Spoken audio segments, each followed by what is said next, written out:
আসসালামু আলাইকুম বিনিয়োগকারী ভাই ও বোনেরা, কেমন আছেন? আজ ঢাকা স্টক এক্সচেঞ্জে 5টি হট স্টক আপনার মুনাফা হতে পারে রাতারাতি দ্বিগুণ।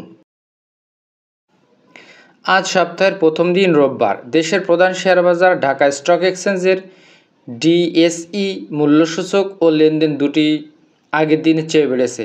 আজ প্রধান সূচক ডিএইচএক্সএস 3টি সূচকের মধ্যে 2টি সূচক বেড়েছে। ডিএইসিতে আজ মোট 1441.9 কোটি টাকার বেশি লেনদেন হয়েছে।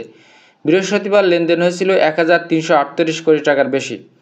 আজ ডিএইসির 3টি মূল্যসূচকের মধ্যে 2টি ছিল ঊর্ধ্বমুখী। প্রধান সূচক ছিল ডিএইচএক্স 21.87, যা 0.38% কমে 5,636 কোটি গত দিনের থেকে বেশি। আজ ডিএইসিতে দাম বেড়েছে 248টি কোম্পানির শেয়ার এবং কমেছে 127টি কোম্পানির শেয়ার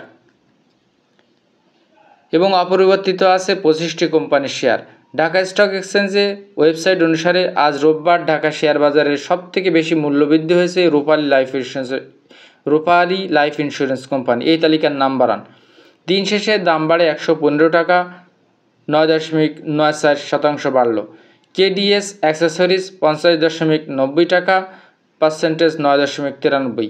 ইজেন কোম্পানি দিন শেষে দাম বাড়ল টোটাল 31 টাকা, আজকে 9.92% দাম বাড়ল ইজেন।